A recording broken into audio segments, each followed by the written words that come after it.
Hello, I'm Tim Krul. Welcome to Norwich City Central. Hello, everybody. Lewis, Norwich City Central. I hope you're all doing well. Well, this is all rather exciting, isn't it? 24 hours to go to Norwich play against Liverpool at Carrow Road. The Premier League is back for Norwich. Fans are back.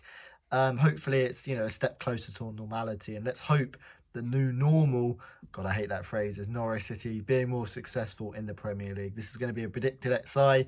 In this video, I'm going to give you a rundown of the press conferences from Daniel Farke and Jurgen Klopp, and the predicted teams, all the injury news, and all the latest going into this game. I've already done a match preview on the channel, so please feel free to check that out. And yeah, I'd love to hear your thoughts down below in the comment section about this game. I'm excited, I'm nervous, I haven't got a clue what to expect, like most people on the opening day of the season.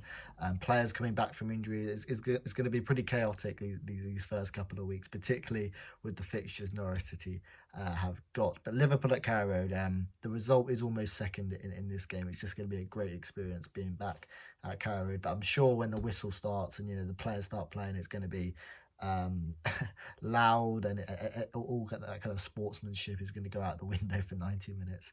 But yeah, in terms of the press conferences, let's start with Jurgen Klopp.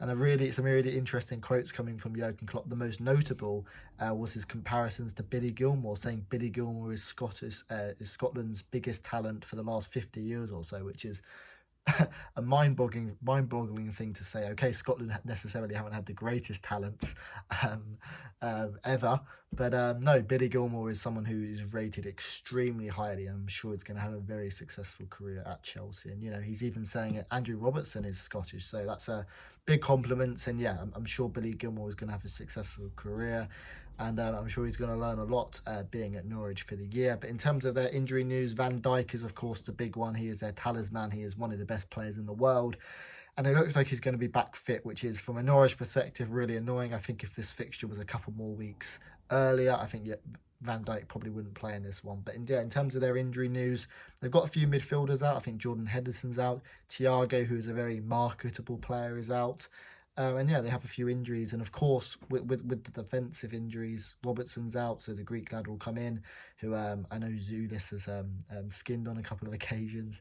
But yeah, with Van Dijk, with Trent Alexander-Arnold, they are coming back from injury. Jurgen Klopp didn't 100% confirm. He said he's only going to start Van Dijk if he believes he's going to be able to play the 90 minutes, and he hasn't played 90 minutes yet, not in pre-season, so there is a chance there. But I think it looks more likely than not Van Dijk will start in this game. Trent will start. It could be Joe Gomez who comes back as well. So Liverpool are going to have a full-strength team, pretty close to. And so, yeah, it could be difficult for Norwich. And regardless of whatever team they're going to put out, it is going to be difficult. But particularly with Van Dijk at the back, who is a monster. But yeah, a lot of compliments from Jurgen Klopp on Norwich's transfer business. In terms of the Norwich press conference, yeah, Daniel Farke, it's brilliant to hear him back. I'm pretty scared of those Friday press conferences though, where Daniel Farke seems to have a whole list of players who are injured. But in terms of injury news, not too many fresh ones. Porhetta is out due to COVID, so I hope he gets better.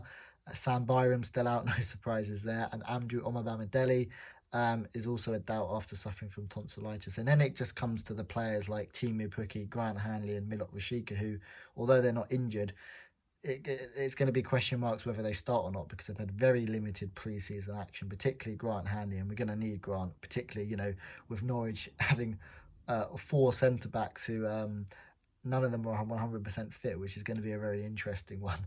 But yeah, Grant Hanley, I really want him to come back, and it's still question marks whether he's going to start. But Teemu Pukki is the big one.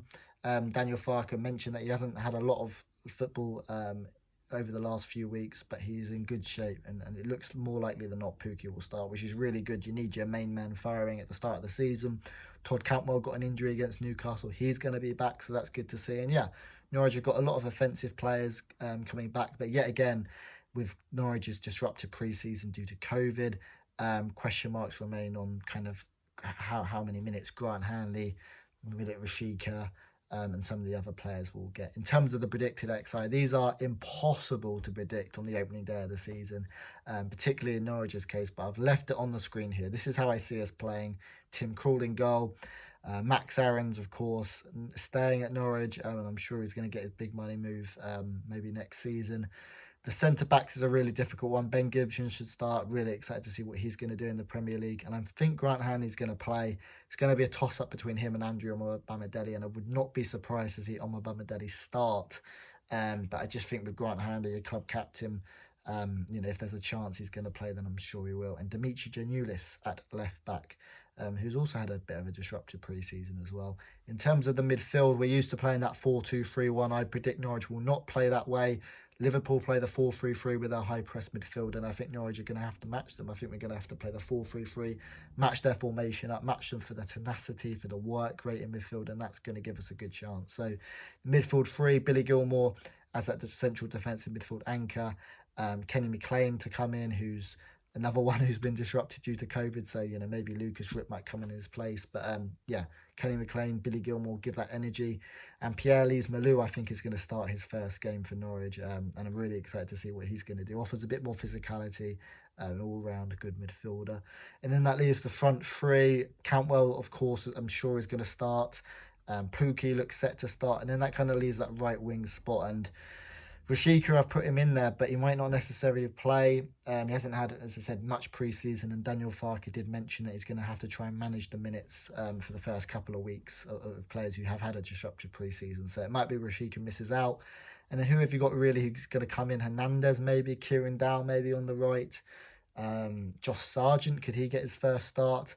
It's going to be a tough one. And of course, Ulis as well could start, but I feel like he's only had one training session, and I feel like it'd be putting him in at the deep end, although I'm sure he's going to have a sensational season at Norwich. So that is the team I'm going to predict. It's a really tough one to call, this one. And in terms of the Liverpool team I predict it'll be Alisson, Trent, Joe Gomez, Van Dijk, and Tsimikas. The midfield three of James Milner, Naby Keita, and Fabinho, and then Jota, Mane and Salah, I think, will be that front three. So there's definitely areas to exploit there. Liverpool's midfield probably isn't as strong as it could be.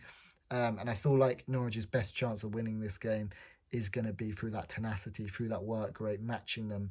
And then, of course, as cliche as it sounds, being clinical up front. But yeah, that's kind of the latest injury news. Liverpool look pretty much close to be back to fully fit. But does that mean Van Dijk and Trent are going to be the best form of their lives? Probably not. And then from a Norwich perspective, lots of uncertainties.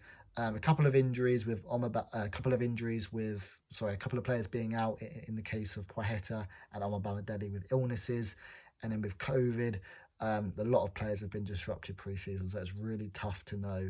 And as Daniel Farke said, it's going to be a really tricky team selection for him. But yeah, I'd love to hear your thoughts down below in the comment section. That is the latest from Jurgen Klopp's press conference. For me, the highlight was the Billy Gilmour comparison. And from Daniel Farke, it's just the whole thing. He uses class, doesn't he? And I'd love to hear your predicted X-site in the comment section, because I'm trying to be as informative as possible for these opening day games. And with all the COVID disruptions and all the pre-season stuff, I haven't got a clue. But I'm so looking forward to being back at Carrow Road in the Barclay. Really, really looking forward to it. And let's hope Norwich City put in an impressive performance. It's going to be difficult. I predict a Liverpool win, but in my heart, I think we might be able to just pull a surprise. But that is me in optimism more than anything. I'd love to hear your thoughts down below. Subscribe to Norwich City Central if you're new. I'll see you at Carrow Road. See you later.